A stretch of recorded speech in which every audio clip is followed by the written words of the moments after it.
Okay, let's start.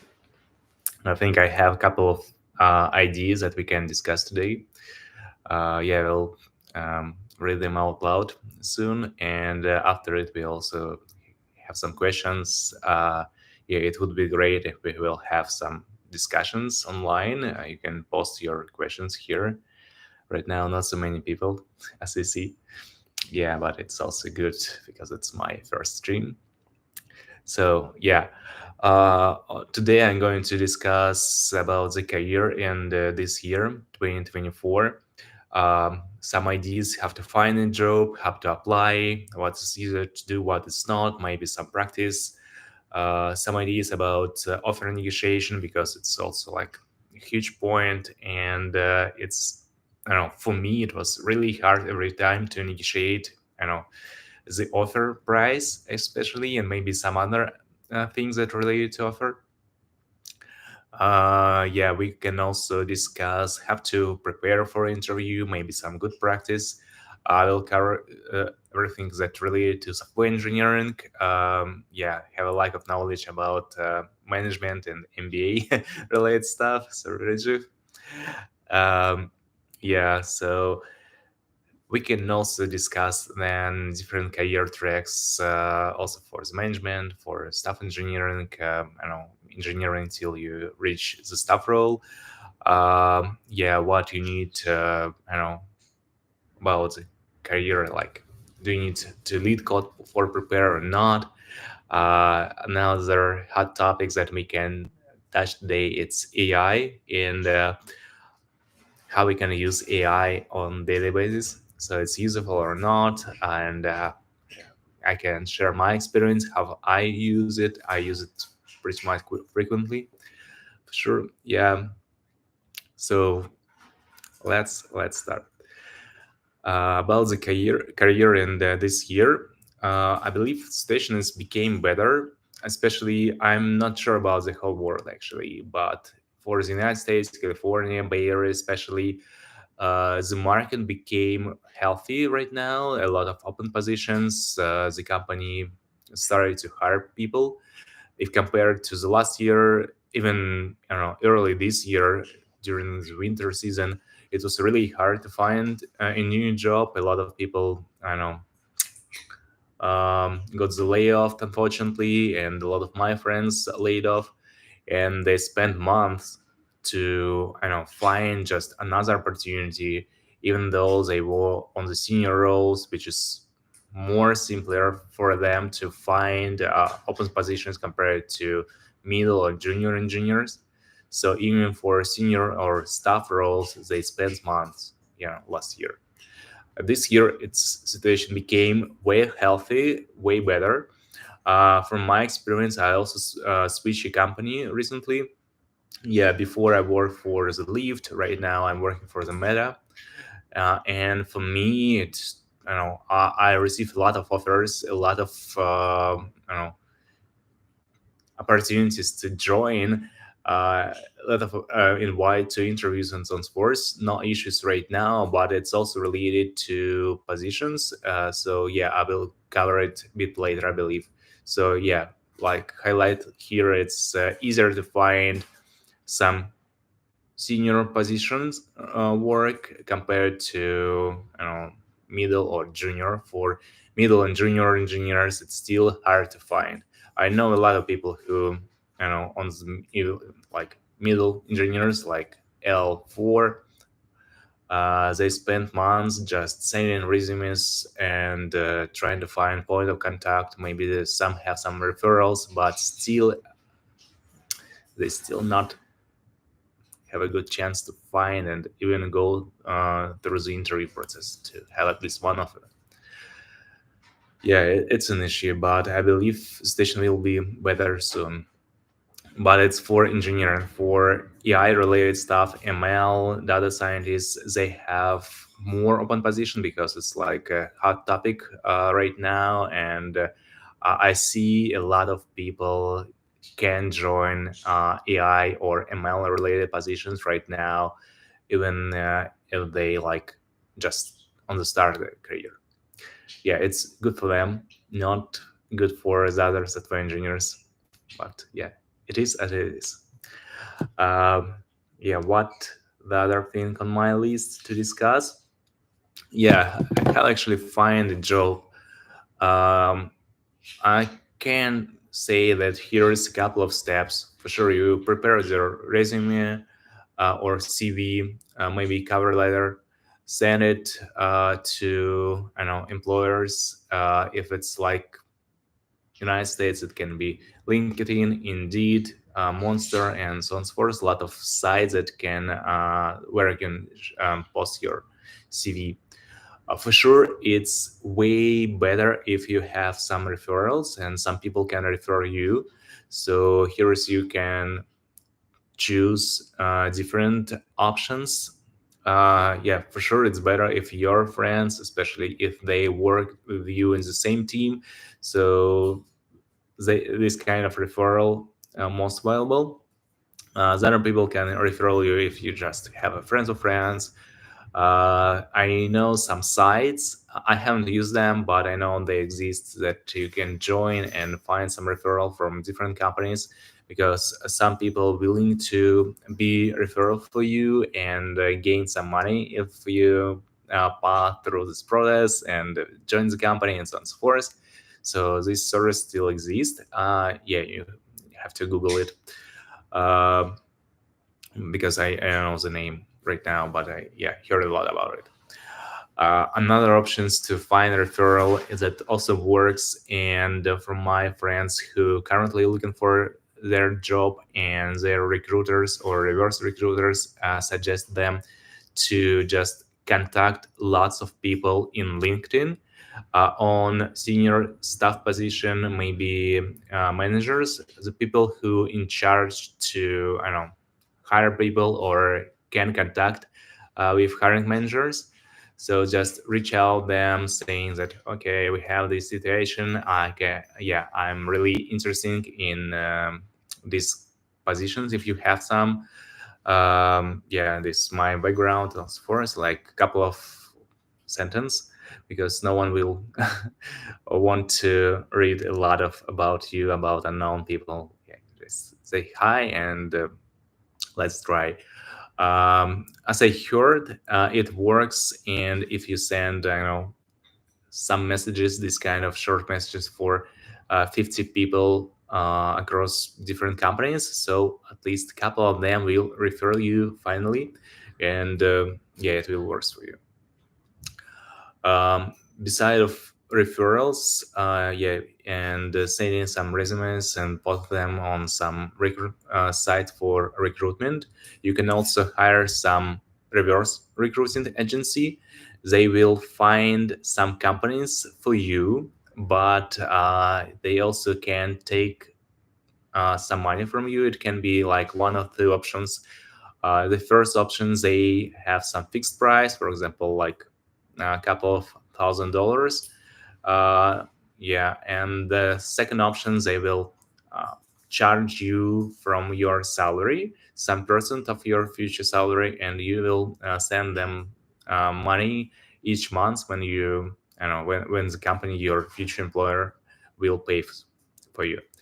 Another kind of reverse agency, here is a lot of companies that also help you to find a job. They will teach you and train for particular, you know, exercise like coding interviews,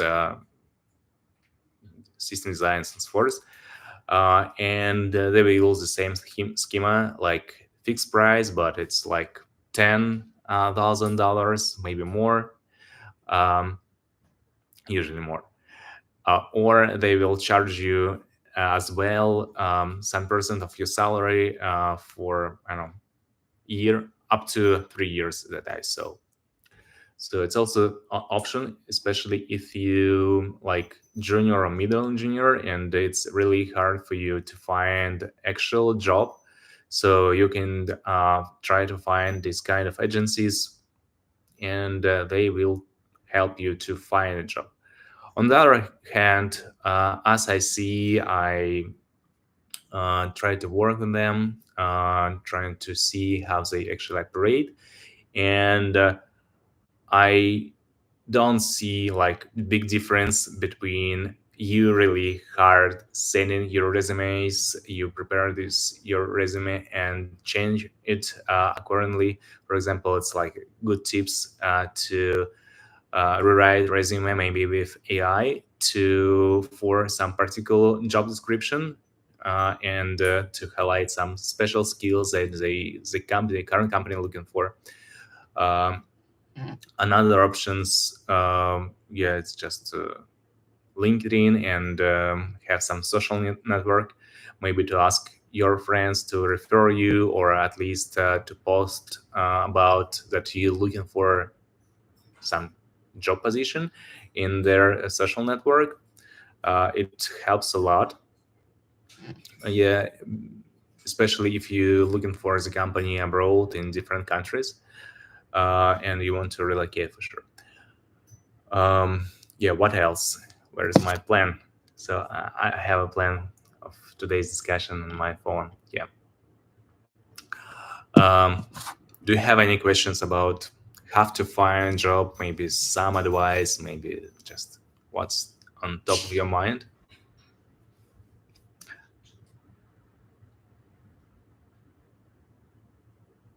Nope.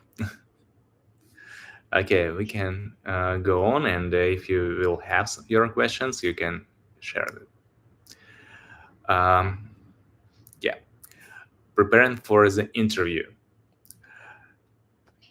Preparing for the interview can be different from position you applying, your level, and yeah, actually the track.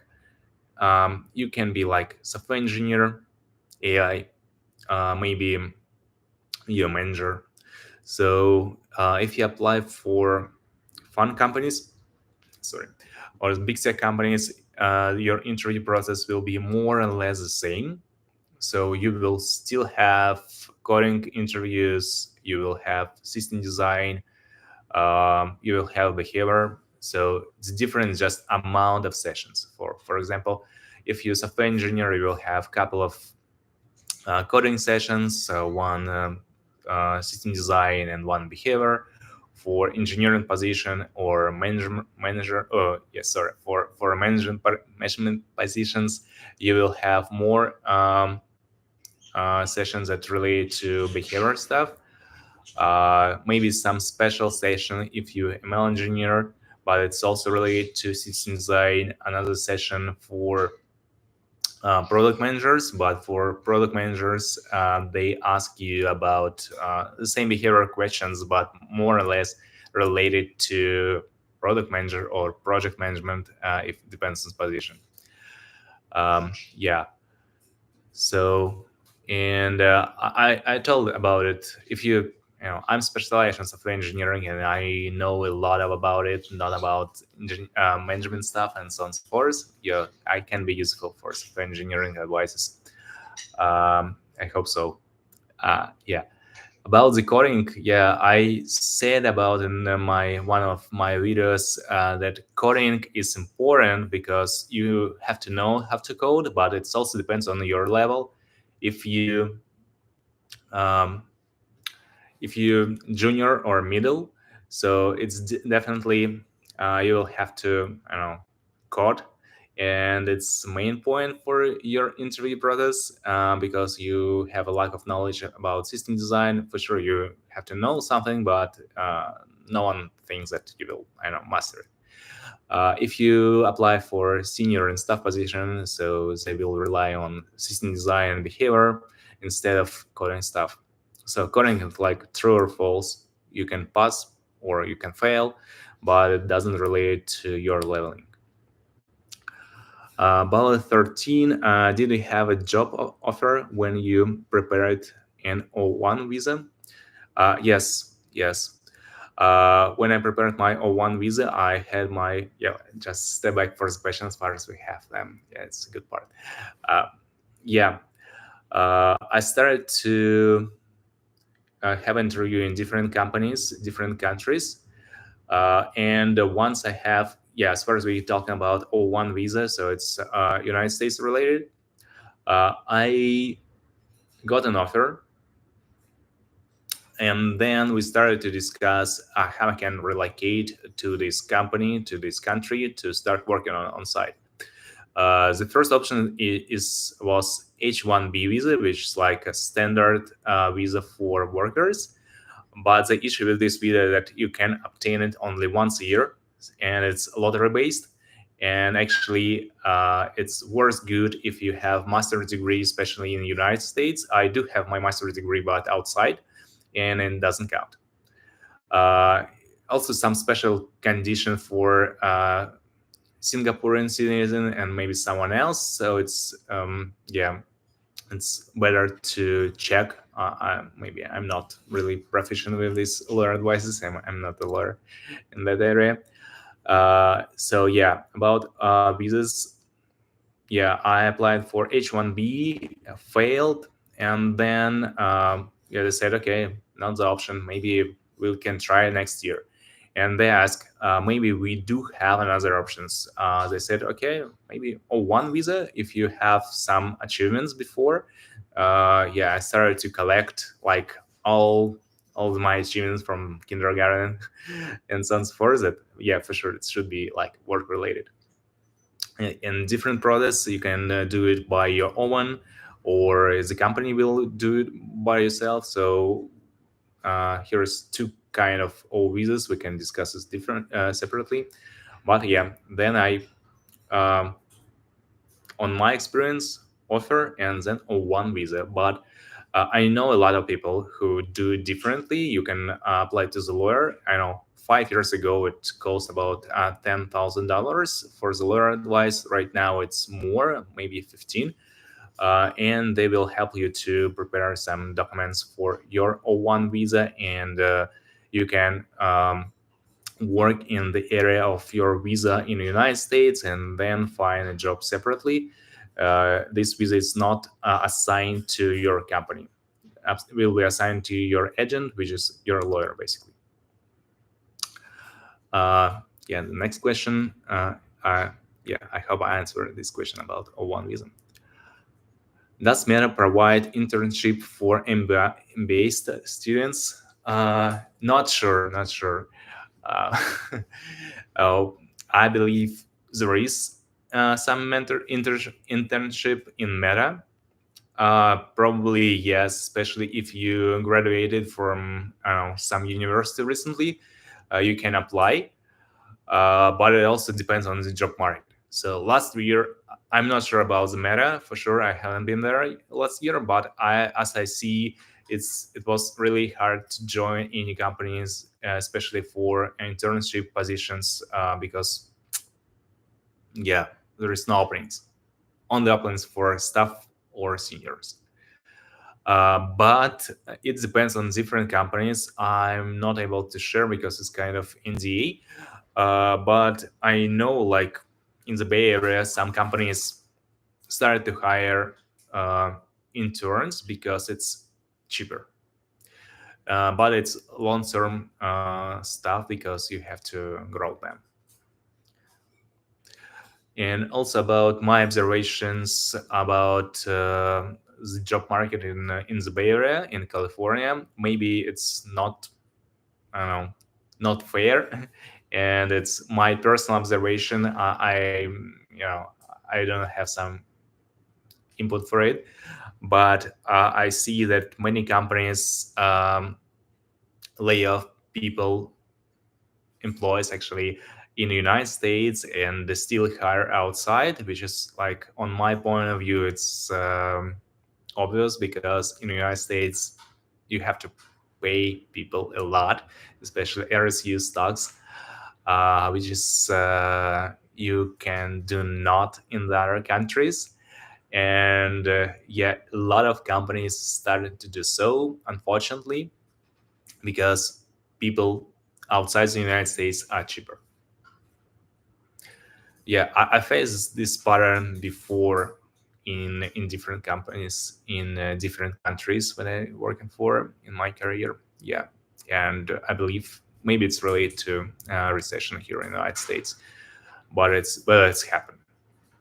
On the other hand, the companies in the United States still hire people, hire a lot, Yeah, and if you, I don't know, have some senior position, it will be easier to apply. But for internship, yeah, it can be tricky. But another good part for interns, that it will be way easier if you intern to apply for the company, uh, than if you would be junior or maybe middle. So for internship, it's way easier to apply than junior positions. Yeah. Okay. While waiting another questions, I can also like continue my monologue about something. Yeah, some preparation for the interview, some coding and mock interviews. Um, yeah. So I want to also say that it can be, especially for the coding interview, it can be different from company to company. And I apply for fun companies, or it can be like small startup, or company that not so big, which is a lot of such of companies here. Actually, in the Bay Area, they are not startup, but they have different type of interviews. Oh, sorry, it's my birds.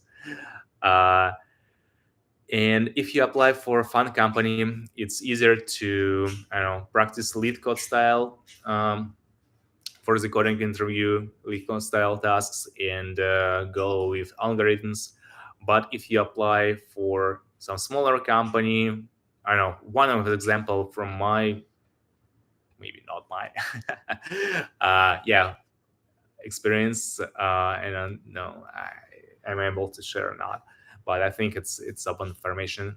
So, for example, for the blog, which is like Square and all this stuff, banking company, banking relay company, I can say, um, if you apply for them, you will be asked about some domain specific areas and write a code related to them, like I don't know, something related to banking area for the blog. It will be live coding sessions with the tasks more related to, I don't know, actual words that you will do, and in, I don't know, real life. It's not just algorithm task like if you apply for the Meta, Google, or whenever, Apple, yeah, and so on, so forth. Um, yeah, here is a lot of like big companies, really big companies, where you want and you're able to apply without really mastering your lead code of style tasks. And if you're good at coding, you can apply them, and they will have some live coding sessions, maybe some code review sessions. um, yeah, that's it. But from my experience this summer, because this summer I also applied for different companies, a lot of them passed through a lot of interviews. So this was like one of idea to start this channel in YouTube as well, to just share my knowledge about that I gain from different companies. Um, yeah, and it's really hard to focus between two types of companies. So for one of them, you need to master your lead code style interviews. For the other companies, you have to focus on live coding. And to prepare for two of them together, it's really, really exhausting. So I would like to suggest you just think about, would you like to apply to, I don't know, fun companies? It would be Apple, Microsoft, Meta, Google, whenever, or it will be like big companies but with different type of interview, like Square, Duolingo, um, Snapchat, whenever. They are big. They provide a lot of opportunities, good experience in the future, but they interview really different from, I don't know, fun companies. Another question that I have: could you share a list of behavior interview questions that you consider to be most frequent? Okay, I can do so. Need to find, yeah, I need a minute for it. I believe I do have my document that I used to prepare for behavior interview. I just collected. Uh, a list of questions, preparing them, answered. Yeah, okay. I will share. Let me organize my screen right now. It will be took some time, but I'm almost here. So preparing for the behavior questions. So what I would like to suggest you, just collect all the questions, especially if you want to apply for some particular companies. You will know that you will have this behavior interview with this company. You can go to one of the two resources that really helped me a lot. It's Glassdoor and it's Blind.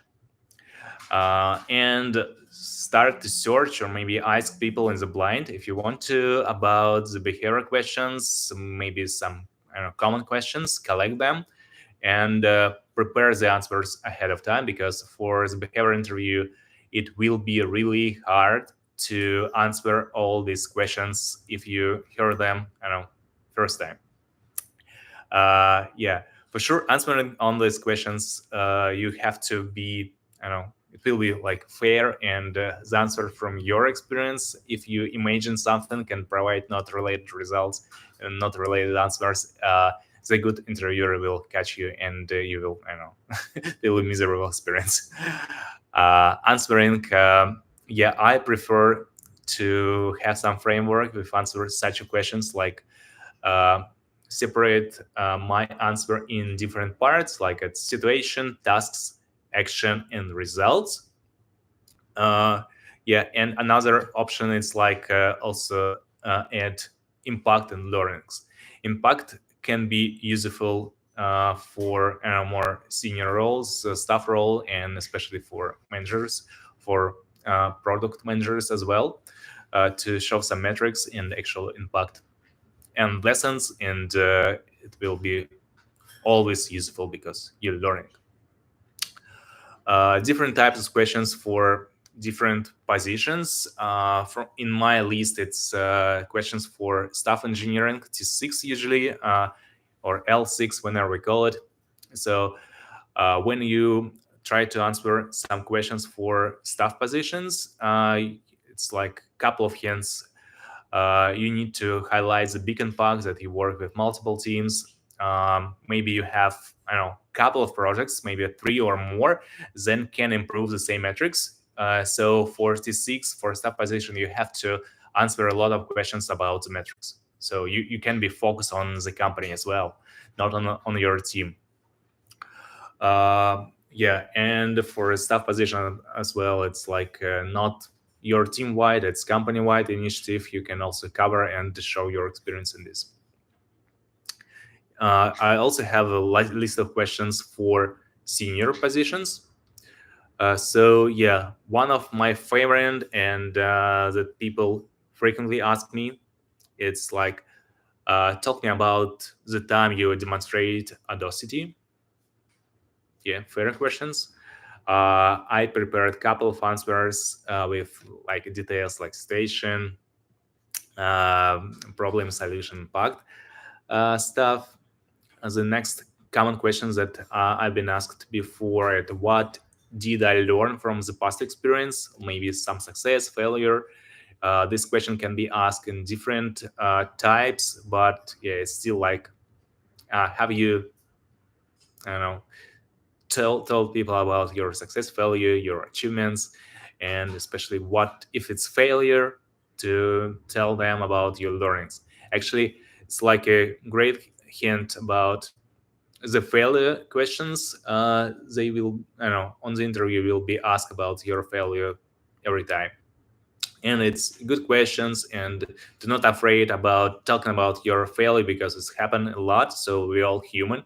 We do have mistakes, and especially why, and especially for it, lots of company have the cultures that called no blame culture.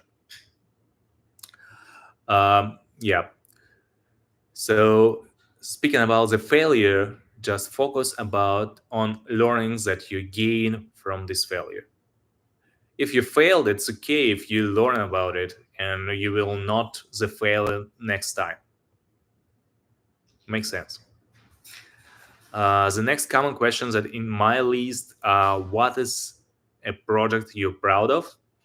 Yeah, you can be, the answer can be different from the position you apply to. For it can be like technical, non-technical, and I usually ask my interviewer about what they want to hear.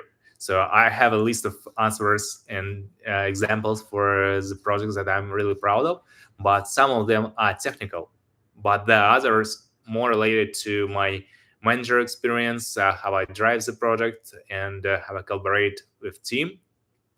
Yeah, and yeah, it can be different, so it's worth to prepare at least a couple of examples. Yeah, one technical, like as a product that you really proud of on the technical side, you create something, cool stuff, cool framework, maybe improve some features, improve your code base, some refactoring, or maybe you even I don't know, implement the new technologies that's not common in the area, your development, but you really like it.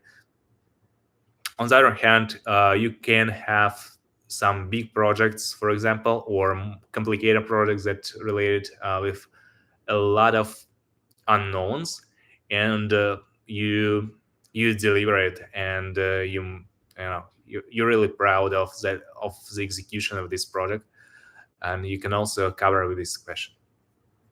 The next common questions in my list about, yeah, it's talk about the time when you implemented or innovate idea that had a positive impact, or describe an occasion when you were forced to make a quick decision.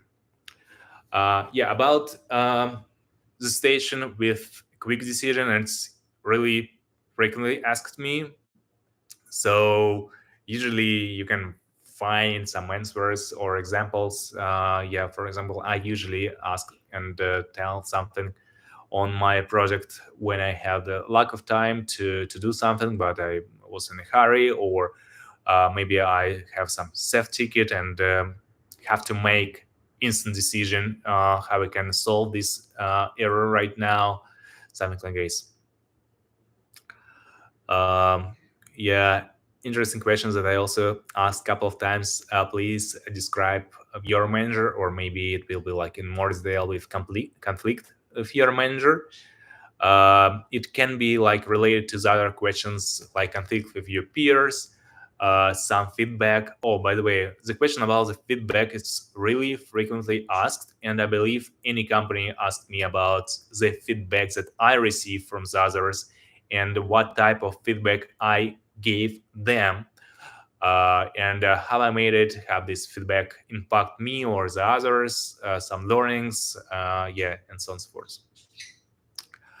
Um, yeah, also question related to the risk. It's like, when was the last time you took a risk?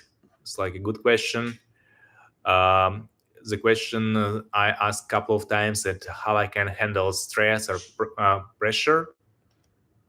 Yeah, it's usually like answer look about self-awareness and preparation, time management, how I can collaborate, communicate with different team, to not have to have like pressure on myself, delegation, problem solving, and so forth.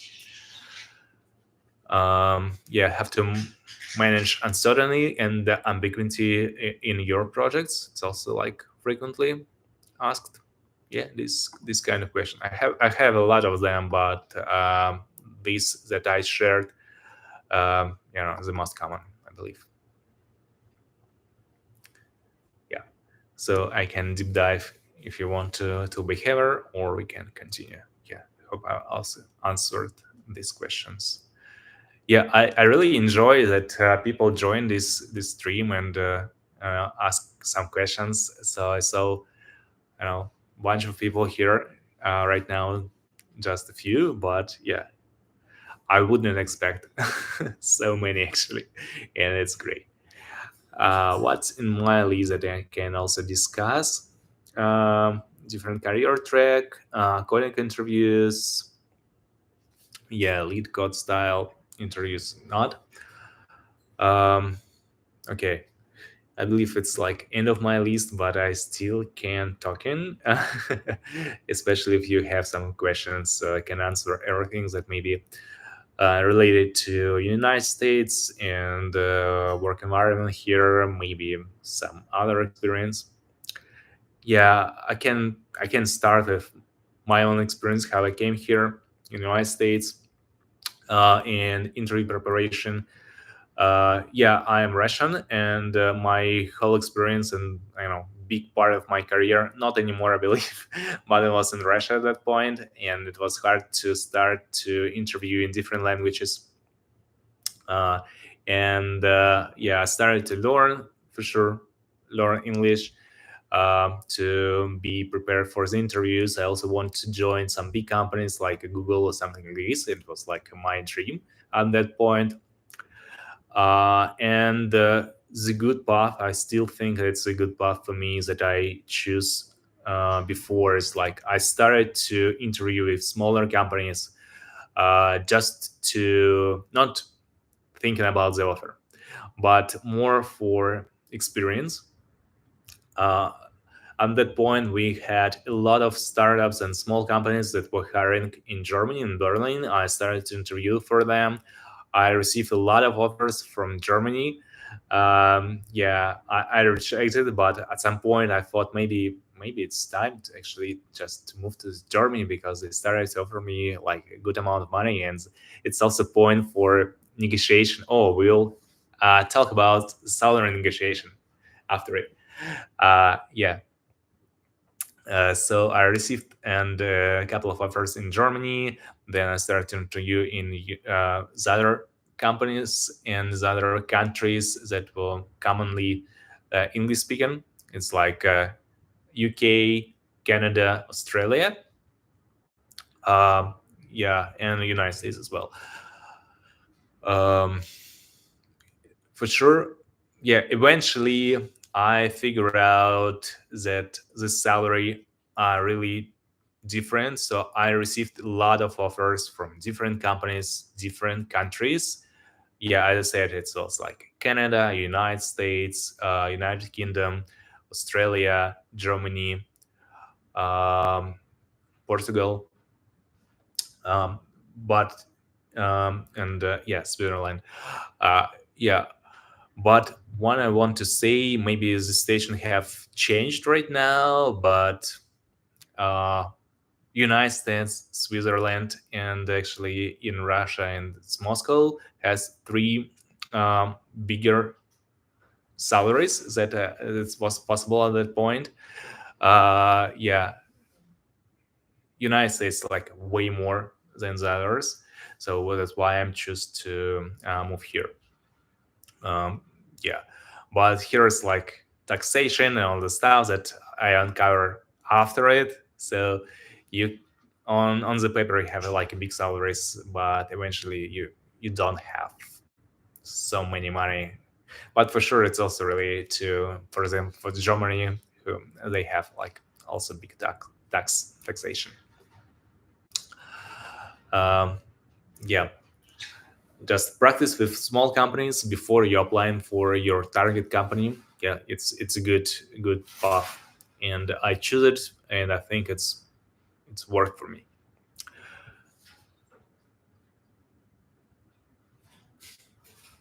You have a good pronunciation. Yeah, thank you. It's nice to listen to you as a native speaker. Oh, really? You're native. Oh, that's great. Um, yeah, thank you for it. I appreciate it. Yeah. What else can I actually think and share with you? Yeah, I want to share something, but I forgot just a couple of moments ago. I mentioned it. Yeah, what else talking? Is in my path of preparation here. Yep, maybe some other questions. Nope. When you moved to United States, did you already speak in English perfectly, or did you on the spot communication environment? Yeah, it was really. Yeah, I have interesting story. I worked in a while using my English like for work. I work for the company in Southeast Asia. It's called Lazada, and then Alibaba acquired it. Then I ran my own company with my co-founders. So I was a co-founder for my digital agency, and we also operate in Southeast Asia. We had clients in Singapore, Thailand, and so on and so forth. So I use my English on daily basis for the work. But it was like completely different when I joined and moved to United States, because speaking with people who is not native on the English, it's easier. You have like small set of words. It's really easy to communicate that I learned. But when I joined the company in the United States, I relocate here thinking about, my English is good enough to operate on the work environment. Yeah, sorry. But it turned out that, I don't know, first couple of months, uh, I've been on the meetings and trying to figure out what's actually happened.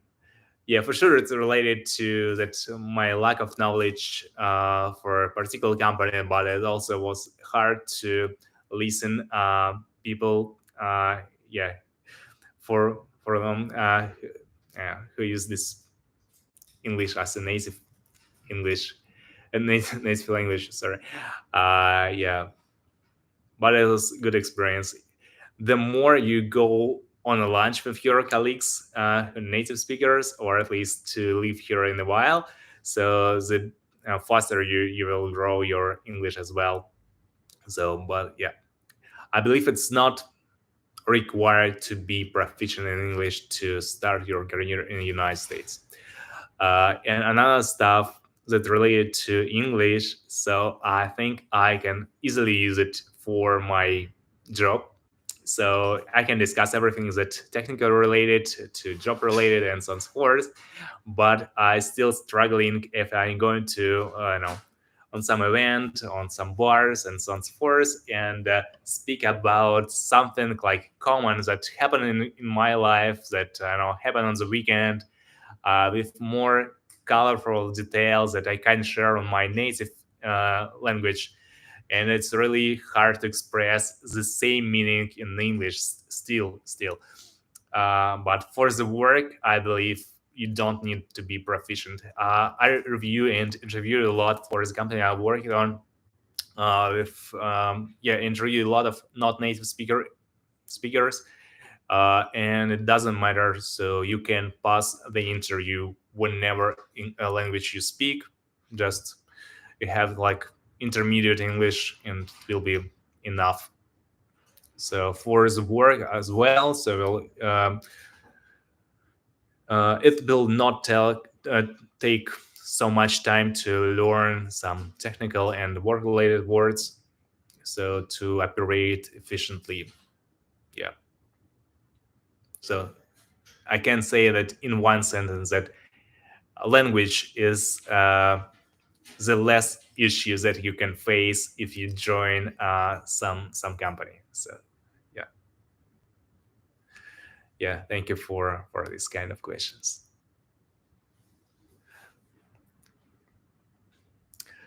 Okay, what interesting happened else in my life when I joined? Yeah, for sure, it's also like different culture. It can be also interesting experience to join you know join a team. Maybe your team will be spread across different countries, and you have people with different background, but it's also good. It's like diversity, and it's also good for the company, for the team. You have different opinions, but you have to learn how to work with this. But that simple thing, I believe, like it's under human nature. Yeah. But on the other hand, if you join any big companies, they usually have some trainings to prepare you to work with diversity environment, reduce your unconscious bias about some different person, so on and so forth. Yeah, I remember the time I had a meeting, diversity meeting, and unconscious bias meeting, which is also interesting one. And that uncovered me a lot of things that I do, but unconsciously. Um, yeah, I'm not sure that how I can share the learning politely about it, but we can discuss it after. Yeah, it's really interesting learnings. Um, yep. What else?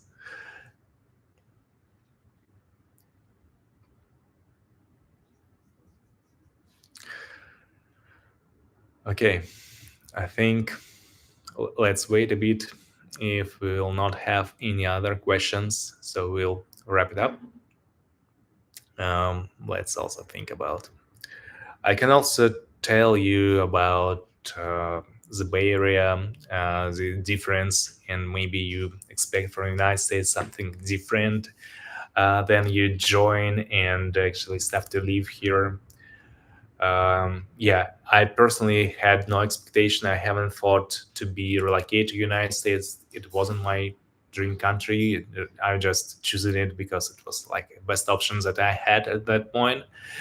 Yeah, from different countries that I told you before.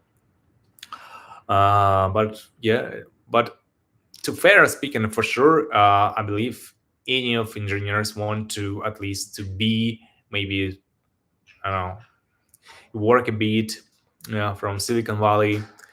A lot of myths and cool stories about this. And when you relocate here, you can, yeah, you definitely go through different companies of big companies like Apple, Google, Microsoft, Nvidia right now. Yeah, it's quite a great experience to be like a part of a big. Um, yeah, they also have some good preparation in onboardings. So usually when you join some big tech companies, the onboarding takes you up to 6 months. Yeah, it depends on the company. It means that you're learning the company stuff, your domain area stuff, and after such period, you just started to actually work and do your feature, your tasks. But before you're just learning, and it's also like a good thing. Not to encourage you to start committing your in the code base from the first day, because you will learn a lot about the companies, the tools. You will learn about the culture, and also on these onboardings, they usually encourage you. For example, I had like pleasure experience from the Meta that I haven't had before. Yeah, just step back. Yeah, I did my entrepreneur experience before, and working for my own company and running the company, be co-founder and so on and so forth. It's like a pleasure. You're not feeling that you're working. You're just doing for yourself, and it's pure pleasure. And the only place that I experienced the same, it's Meta. And after this onboarding, I was like, I feeling that I can do something great for the world. Maybe it's related to that I will work and working on the products that I'm usually use on my daily basis.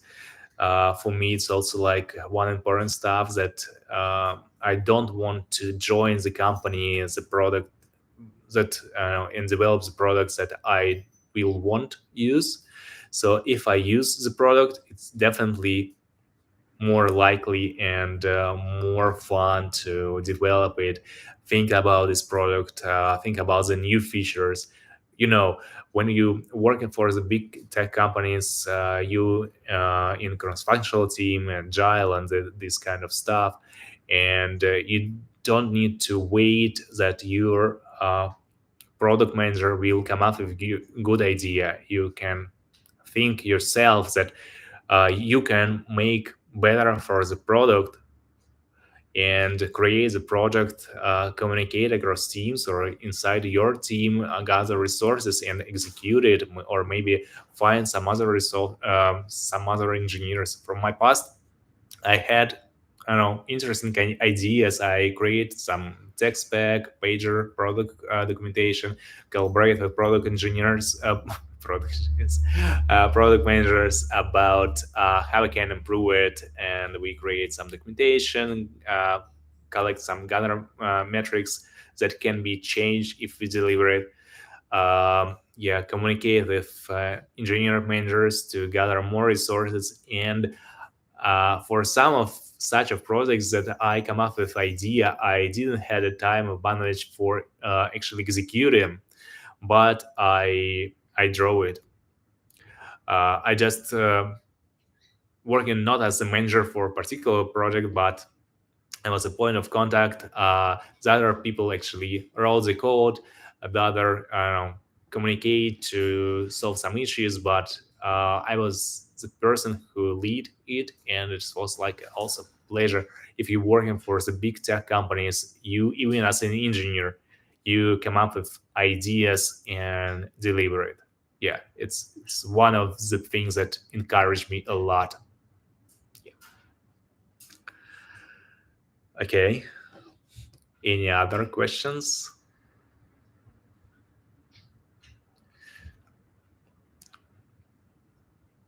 I hope this stream was useful, yeah, at least for the people who joined and left. Maybe they will see it in the future on the recording. Yeah, I can say thank you everyone who joined at least for a couple of seconds. And yeah, let's wait. I see people like people still joining. If you have any questions, you can post it. I will wait a bit, and then yeah, we'll wrap it up. Yeah, looking forward to your questions. Any questions, actually, it can be work related, not work related, but maybe I can useful to answer them. Be inside of, I don't know, big tech companies, Silicon Valley, United States, whenever, or maybe in tech. Also, like on top of my mind, yeah, I see like a lot of people on junior positions started to find something interesting and job openings. But yeah, it's really hard for engineers to find, but it's still easier to AI or ML engineers, maybe some data scientists. So, and I was thinking sometimes that maybe need to change my field and learn something from ML, which is also interesting. I have had my couple of pet projects with neural networks and some physical devices that use it neural networks. So it's like one of my interest, and I believe it's still growing and it's easier to find AI job compared to software engineering job. But generally speaking about AI, yeah, we do have more and more AI. Oh, by the way, have you seen Tesla a couple of days ago when they presented the robot cabs, taxi, robot vans, and all the stuff? Yeah, so AI along us, between us. And I do use it a lot on my daily basis. And I think if you know that happens, that I will join some company and this company will not use AI, it will be like not so pleasure experience, unfortunately. For example, like something like um, the things that help you to write a code in your IDE, finish line. So it's not autocomplete like it was before, but you can just write down some comments and convert it to actual code. It's usually works for me for the boring part, like create some piece of unit test, like where, when these things. For UI part, also kind of useful like AI code generation. Yeah, I used it a lot. For the text backend, for sure, the most popular thing of AI usage for me is like writing code like help assistant, um, and text specs. So you can write down something, can ask AI to fill up gaps, add more information, maybe some correct grammar or something like this. So it's really, really useful, at least for me. Yeah, for the coding part, I believe, as I said, I use AI for the coding on daily basis. And for me, like I'm writing the car with automotive transmission, and when if I will join a company where the AI is not allowed and I have to write the code using my hands, so it will be like a move back to from the auto transmission to the manual one, and for sure it's not a pleasure experience. Yeah. Yeah, another questions that we have. How long does it usually take to complete all the stage of your interview with a big company, from the first call to the offer? Yeah, it's really depends. So, but you obviously have a couple of options. Um, I choose and use it, in the past couple of times. So you can do the regular process. Usually, how it happen. You contact HR, or HR will contact you. You will, come up on the phone call, discuss some stuff, and they will help. They will tell you that, okay, how much time you need to be prepared for the interview.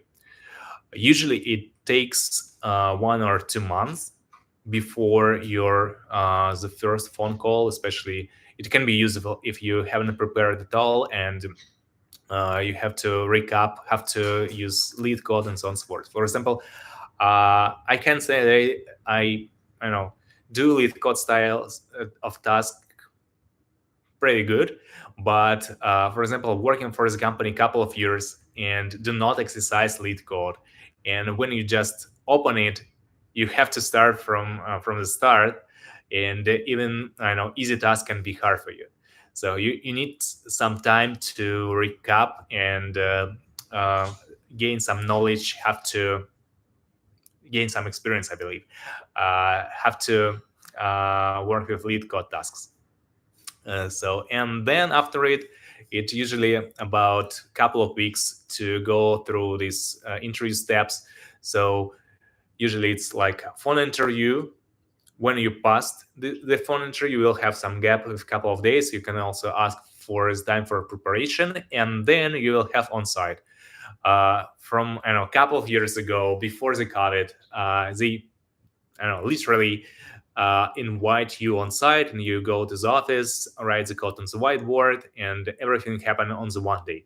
So it's slightly changed right now. So everything right now, mostly everything right now, can be online, but usually you will also have all the interviews in the same day, like all the 5 interviews, like couple of coding, couple of system design, behavior, depends on your position and your track. Yeah, it can be like spread in 2 days, like 2 interviews one day and the other in another day.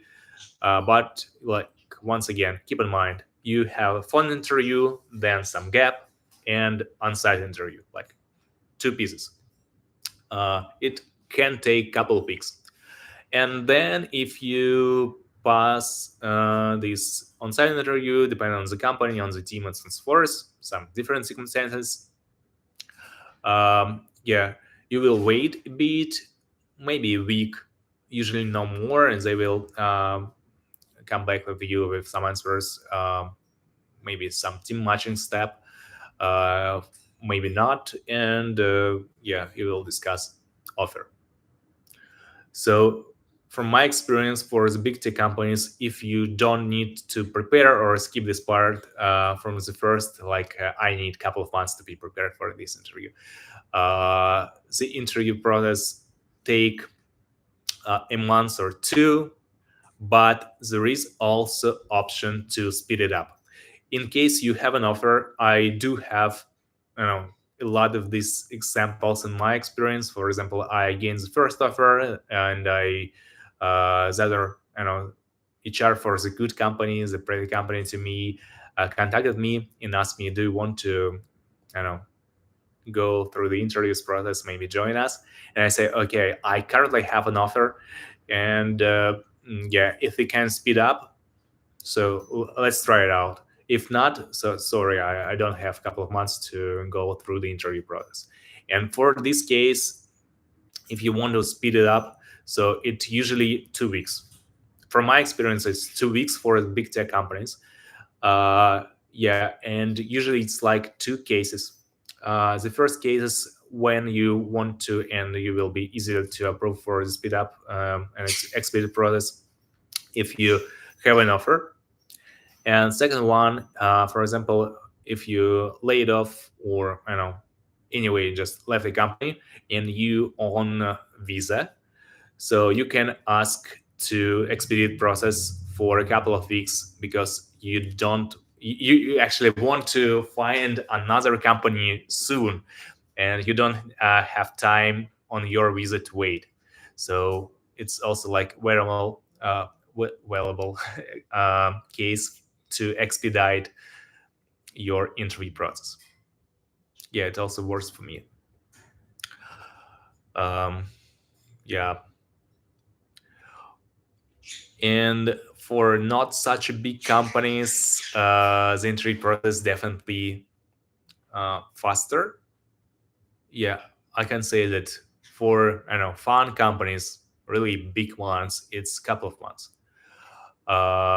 For small companies, it's a couple of weeks up to months. Uh, um, yeah. Also, according to current higher phrases and all this stuff. So here's also an option. You can go through this process, and they said, "Okay, we do not have open positions, and you have to wait." I know a lot of people, for example, who received offers, I don't know, in January this year, but actually joined the company during the summer after half a year. A lot of time, but they just gave an offer, but the position was closed. Yeah, something like this. That happened.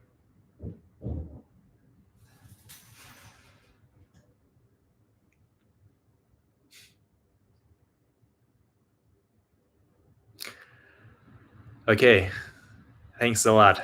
Thanks a lot. I mean, yeah, it's time to wrap it up. Yeah, still post your questions in comment for this video. I will try to answer them. We'll have a lot of. We will create another video. Another. Uh,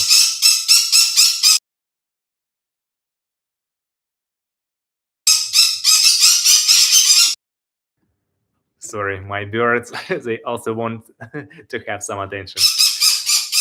Yeah.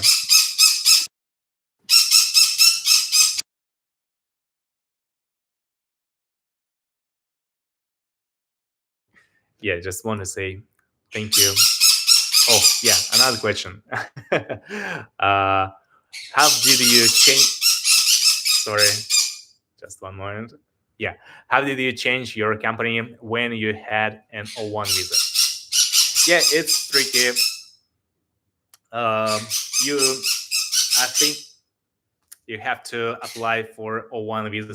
Like start the process over from scratch, and apply with the same set of documents. Where maybe you have another set of documents and use it to apply for the new company. It's pretty straightforward process. For example, if you just obtain your visa or one visa in a couple of years, you change a company, you can use basically the same package that you have your for original O1 visa for the new company. I believe here is also like a process to change the company that you assigned to for the visa, but I'm not a lawyer, so I'm not really know how to this going. But yeah, you can reapply for your O1 visa, or maybe you can either apply for H1B once again. So for some cases, it's in H1B is way more useful than O1 actually. On the other hand, if you work for the company a couple of years, usually from the first day you can apply for EB2 visa, which is like green card, and they basically need the same set of documents that you used for O1 visa. So if you want to stay here, one while, you want to green card, just collect everything that you used for O1 visa, maybe something else, a couple of more speeches on the conference, some case, more articles, and apply for EB2 and obtain green card, and then freely change your work. Yeah. And also, here's different types of O1 visas. So it can be like the visas that are assigned to your company, your employer, or if you make it by your own with your, I don't know, lawyers, um, the visa will be assigned not the company, but for your agent. Usually, it's your lawyer or some other company, and you basically change your employer, but your agents be the same. So no difference for O1 visa. I personally do not know how to work it for software engineering, but I do have friends with O1 visas in different areas like journalism, photography, tattoos, and they had like O1 assigned to the agent, and they can switch their employer freely. I believe it's the same applicable for engineerings, for for any kind of companies, but need to consult with lawyers about it.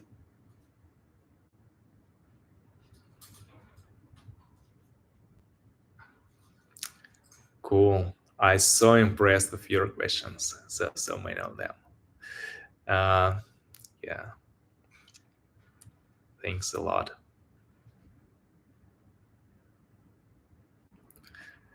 Okay. Yeah. As far as there is no more questions, let's finally wrap it up. We'll give more attention for my parts. um, yeah.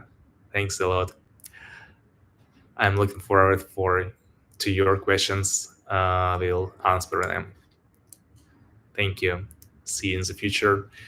And if you have some ideas and topics, share. And if you want to, I don't know, some specific detailed topic, like prepare some video for you about, I don't know, some specific case, specific, I don't know, anything, you can ask, and I will do it. It will be useful for me as well. Thank you so much. Have a great day, everyone. Yeah. See ya. Bye. Thank you.